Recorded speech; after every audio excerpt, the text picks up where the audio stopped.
Can you hear me? Is the mic okay? I think it's okay now. So at the outset, wish you all a very happy Ram Navami. बहुत बहुत शुभकामनाएं राम नवमी की. It's festival season in India. But at the same time, what a pleasure to be back at this college for another event, this time for TEDx. Last time we came for a different kind of an event. What a great theme you have chosen, the inner battles. I think all of us throughout our life are fighting some battle or the other. There are battles which are seen outside, which are visible, but much more goes on in our minds and our hearts, especially with the advent of social media, the advent of the way the society is changing, the way in last 5 years, the kind of change that has taken place with AI, quantum computing, and this huge question mark that is coming on traditional careers. We don't even know what careers will be left, what jobs will be left after this. Plus your personal issues that you all are facing in your life. So with all this, it's normal to have inner battles. And please don't think inner battles start later in life. They start very early, very, very early in life. In fact, from the time a child goes to school, or at least goes to primary school, that is the time we start facing, issues. So I'll discuss certain things from my own life, reflections from my own life, because that has been very, very different, very, very different life I have led in my. So this is a picture.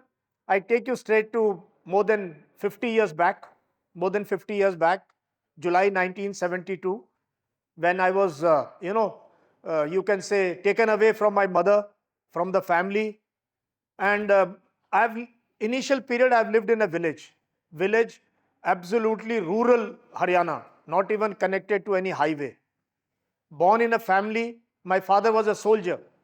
When I was born, he was on the Chinese front, 1962 war. You are aware. It started sometimes in September, November 20th was the peak of that war. And I was born that time in a village. There were no doctors, no nursing homes, nothing. So we were all born in the traditional manner. Our being born and surviving itself was a miracle in those days. No doctors, nothing at all available. In a joint family with so many children and agrarian society, absolute. My mother never went to any school. She never saw school gate. So from there, this was a huge leap in my life to go to military school Bangalore. Going to Bangalore in 1972 was tougher than to go from here today to San Francisco or to Auckland or to Sydney to go and study. And that too, I was just shy of 10-year-old. Different language, different culture, everything was different. A boarding school, boys' boarding school, known as a cadet school to train military officers of the future. So you can imagine the inner battles, the trauma, the heartbreak of leaving your mother and your family, and then surviving there in the initial years. So initial years was all muddling along, far away from home, difficult life, language. Biggest problem we faced was language, because we didn't know anything other than Hindi. Hindi also more of Haryanvi Hindi, and everyone there spoke English. And food was so different. It is South India of 70s. Everything was different. Anyway, so we had to cope up. And in that, initially, I don't know how my initial years went. 72, 73, 74, 75, 76. Very, very crucial years in my life. But those were the years when I was really fighting the inner battles and also exterior battles. A young boy, different place, going to see your family only twice a year. But that took 4 days journey by a train which was pulled by a steam locomotive. 4 days to reach home. A letter took almost 10 days, 15 days. And if I wrote a letter, my mother was illiterate, she couldn't read. So letters had to be written to father. Father was posted in field areas. Probably he will get the letter after 15 days or 1 month. And his reply after another 1 month. So from that time, it was difficult. But what happened? Some amazing things happened in this time. When I was still struggling in the classroom teaching, which I just didn't enjoy at all. My learning was all outside the classroom. So that is the time I fell in love with books. I fell in love with sports ground. So in these years, I spent running, boxing, athletics, hockey, football, whatever game. And at the same time, I fell in love with a written word. So I read some amazing literature this time. This is the time I fell in love with Munshi Premchand, and Ramdhari Singh Dinkar, Sadat Hasan Banto, Tagore, Bankim Chandra Chatterjee, Vivekanand, Khushwant Singh, Guru Nanak, all these people came into my life, and that made me the person I am today. So a lot of reading, exposure, because we had a wonderful library in the school.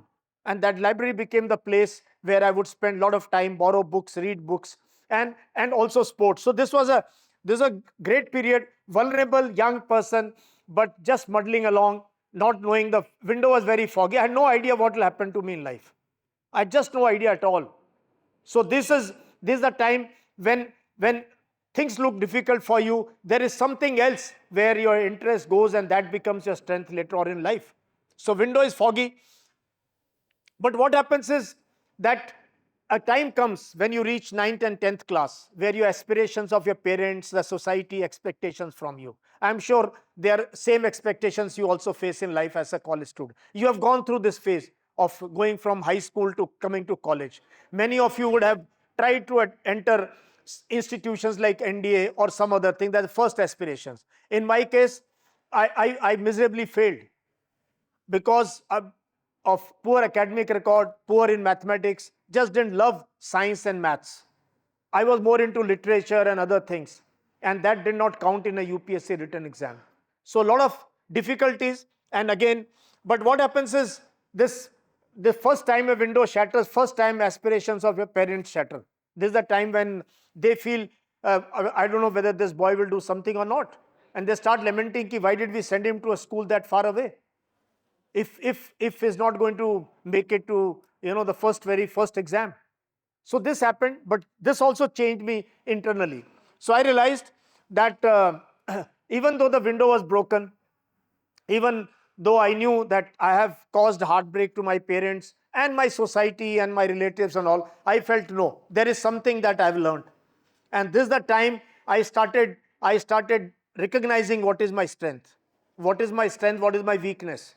And how will I face this in the future?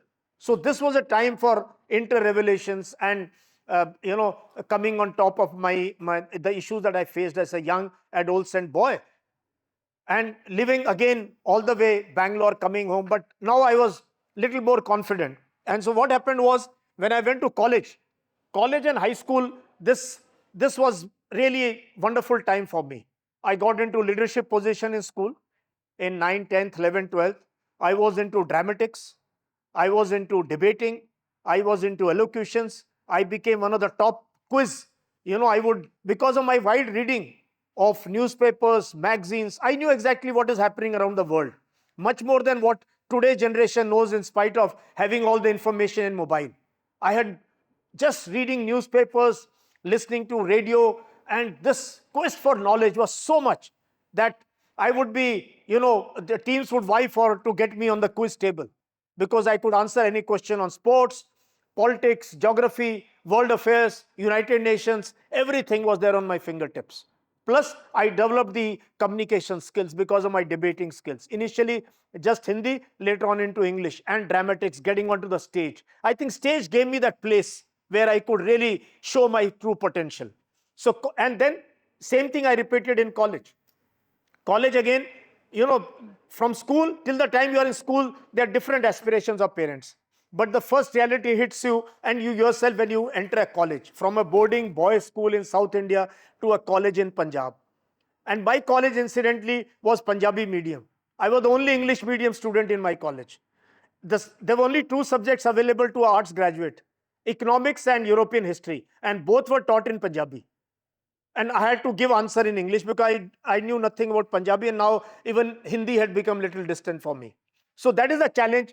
That is a time how, making college life count. How really, fighting your own life. Now the reality is right in front of you. It's as bright as the sun in the sky. Now you can't run away. You're 18, 19 years old. And this is a time when parents start getting old, their retirement comes closer, and this, again, hopes and aspirations of our society, they're knocking on your door. But everything changed in 1982. 1981, I did my 12th. I came to college. And again in college, it was, though the environment was different, from South India to Punjab, two different worlds. This is rural Punjab, on the verge of insurgency that time. It was just about starting. I saw it happen in Punjab. So from Kannadiga to a Punjabi, that kind of atmosphere. But again, made it count in college. Playing handball for the university, taking part, being the best athlete of your college, taking part in the school, in the college play, creating a debating society in the college. Our college had no idea what is debating. We created a society with 4 or 5 students, and we won some competition which my college had never won in their life. So we made whatever we had, we made those resources count. And again, adapting to the changing environment, changing different people altogether. And 1982, I appeared for my UPSC exam and aced it with amazing marks. Simply, I think I was one of the toppers in my UPSC CDS exam because of this knowledge bank I had created, this communication skills, the grasp over English language, which was alien to me for first 70s. I didn't know a word of English. And now, ability to write in English, speak in English, all this happened in last couple of years, like in say 79 to 81. And then the result was 1982 to clear the UPSC CDS exam in first chance, then going for the service selection board, cracking it in the first chance, and joining the academy in 1983. So everything just changed. And this is the picture you see. The picture you see behind is my picture. You saw my picture in 1972. This is 1985, June 1985, when I was just after my passing out parade in Indian Military Academy, Dehradun. And my father had been an instructor in Indian Military Academy. He was a Havaldar and a Naibsdar instructor. Now he's seeing his son becoming an officer, marching in that same, and joining the same regiment. I wore the same uniform that my father used to wear. So this was whole family coming full circle, all aspirations, everything meeting at the point of contact. So this was amazing. But again, there are challenges. It's not easy. It's certainly not easy. So then, of course, I found that all this could happen. This, when you're fighting the demons within you, the society pressures, the only thing that can help you is your time and discipline, your calendar, your routine. Abhi, when I was sitting outside, these two amazing speakers asked me, "Sir, what do you do? What do you do during the day? What is your routine?" So it's still the same thing. This is lifelong, time and discipline. This will take you wherever you have to go. It will open new vistas for you. So patience and persistence. I think two things. When chips are down, when you feel everything is dark outside, when you feel nothing is going to happen in life, अंधकार ही अंधकार जब नजर आता है, these two things you have to stay with. Be persistent, be consistent, and have patience. Results will show. Somebody will succeed at 17, 18, go to IIT or NDA. Somebody will succeed at 25 or 27. So what? कोई बात नहीं. But you will succeed if you stay the course. So I've always felt that luck and, of course, perseverance and treating every challenge as a punishment versus opportunity. Sometimes lot of hardships I saw even in the military. Lot of tough time. You all think military is what you see on YouTube and videos. No, very, very tough life as a young officer. From a second lieutenant, 1 star, to every promotion exam, lieutenant, captain, major, lieutenant colonel, brigadier. It's a very, very tough journey.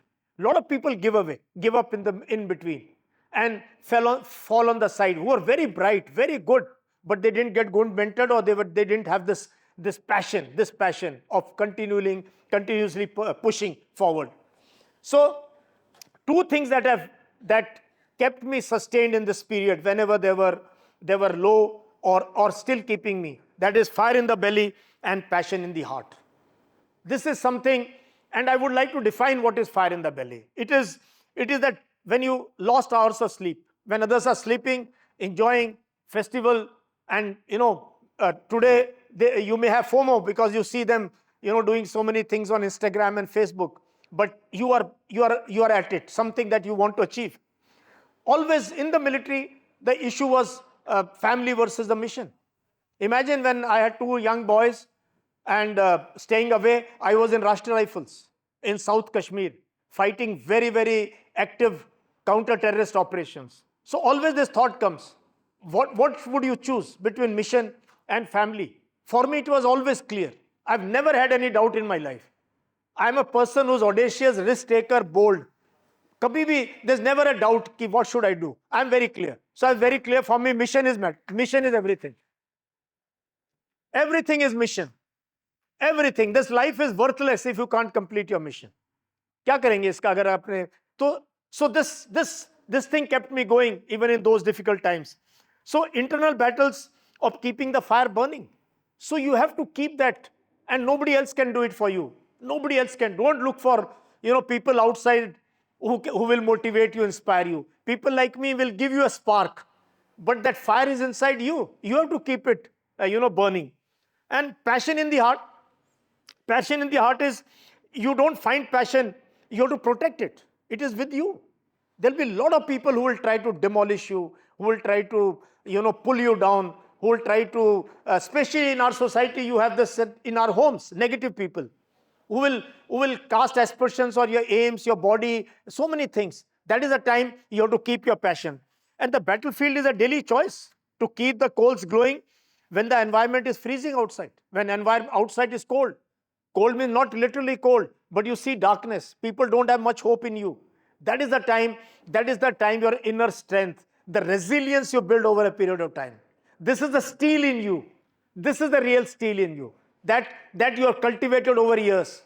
And this takes effort. This takes years. It doesn't happen in 2 months, 3 months, 6 months. No. So for me, it started in 70s there. The tough time I saw in school.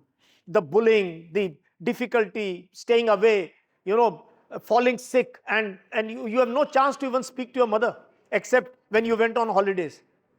Grandmother, you are attached to, you are totally taken away. So that builds the strength, and that strength carries you forward.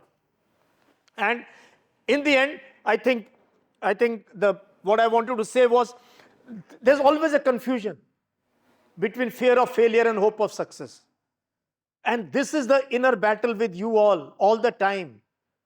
Fear of failure, hope of success. So a lot of times you don't know whether this will happen or not. I've always believed in hope of success. I am a eternal optimist.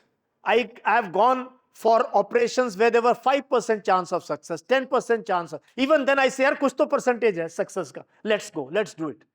So hope of success, please work from hope of success, because fear of failure will pull you down. So inner battlefield metaphor. So one is a coach, hope of success. And the other, which is telling you have potential, you can do it. Why not?